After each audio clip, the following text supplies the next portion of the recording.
Alright, I know that I might be a week and a half late or so. However, I was making a decision whether if I was gonna do a video with AI or not. So yeah, we're gonna do this a little bit different. We are not gonna use AI. We usually break down things from anime, film, media, and culture. But today, we're stepping outside the usual framework. And today we're gonna talk about one of the most powerful narratives unfolding right now. And that is politics as a spectacle. Super Bowl 60 halftime show.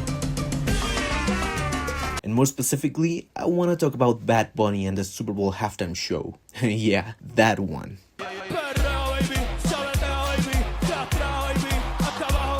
You might be thinking, why this even matters? It's just a halftime show, is it? Because when the most powerful country in the world, the one that sets the global economic rules, military presence, and cultural trends, starts showing cracks in its own internal story, that's not just entertainment, that is narrative warfare.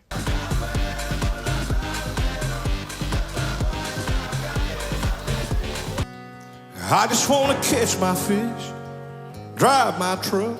And the US right now? The US is deeply polarized. It is culturally fragmented and is demographically shifting. And not everyone is happy about that. With Bad Bunny or the halftime show with Kid Rock? I think the president would much prefer a Kid Rock performance over Bad Bunny, I must say that. Huh? Just look at Logan Paul or Donald Trump. So there's an actual image of what being an American means. For most people actually means being white, being conservative, being Christian, and being traditional. And that's basically the global image of what the US has been trying to showcase as an American. My name is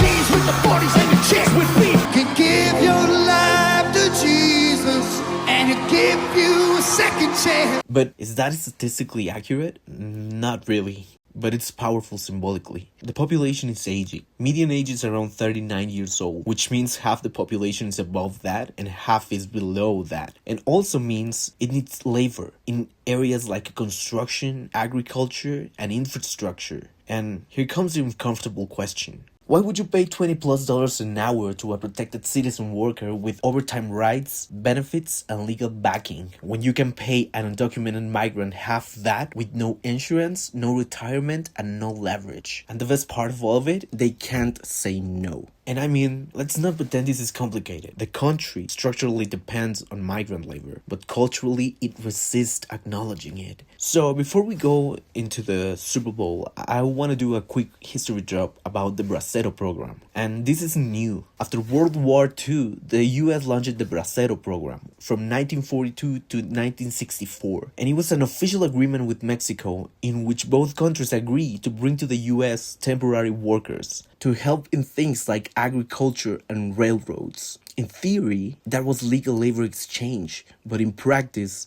there were low wages, poor housing, abuse, and minimal protection. Does it sound familiar? The program ended, but the dependency didn't. It just evolved into modern-day visa systems and unofficial labor systems. Because profit culture doesn't disappear, it adapts. So, where does Bad Bunny come in? Well, here's the twist. Contrary to what many people say, he's fully American. Yeah, he was born in Puerto Rico. And yes, Puerto Rico is part of the United States. It's an unincorporated territory. And since 1917, people born there are US citizens. They have the same passport, the same mobility, but if you live in Puerto Rico, you cannot vote for president. You got no voting senators. You have a Congress representation, but with no vote. But what if you move from Puerto Rico to Florida? Well, then everything changes. All of a sudden you get full rights, but if a Puerto Rican wants to stay at home, they got limited voice. And that's not accidental. Puerto Rico is strategically valuable because of its military positioning in the Caribbean and Atlantic. It is a useful territory, but with limited sovereignty. Do you see the pattern? It's needed, but not if it's fully empowered.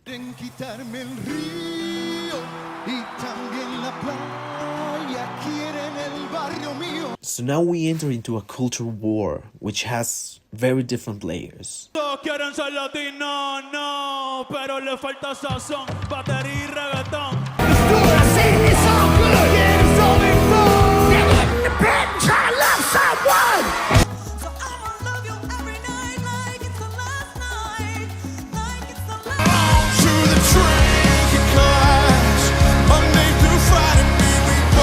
imagine this. Puerto Rican artist, which is a global superstar at the Super Bowl, which is the most American sport stage possible, and he uses that stage to criticize ICE, to challenge immigration narratives, and to redefine America. God bless America!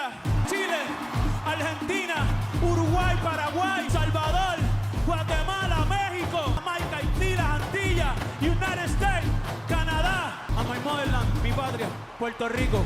And that's not random. And yes, everything at that level gets filtered. From lawyers to sponsors, just networks in general. Nothing goes live accidentally. But here's what matters. There's a crack in the narrative control. Because the old guard, which is a conservative nationalist framework, does not fully control the cultural stage anymore. And that's terrifying if your power depends on narrative dominance. If it didn't matter, why would you react to it? Why would you complain about it publicly? Why would Jake Paul, which by the way, he moved to Puerto Rico because he wanted to pay less taxes, would be complaining about it and call Bad Bunny a fake American? Power ignores what's irrelevant and it attacks what feels threatening. But here's a deeper symbolic layer. In the US, America means United States. For all the US citizens, when you talk about America, you're talking about the country. But what about the continent? Well, for English speakers, the continent is divided in two and it's called the Americas. But is that historically or politically right? You know, claiming the word America is a symbolic ownership of the hemisphere. It implies central authority. So when Bad Bunny references the entire continent from Chile to Canada, he's reframing the word. He's saying America isn't one nation. It's a hemisphere, a continent, and we are all America. Ahora sí! De cuando te tuve. And that's not just geography, that's a narrative rebellion. So because of everything gets filtered at this point, this isn't a revolution. Nothing on that stage happens without approval. But this somehow is still important because it is evidence of something's shifting.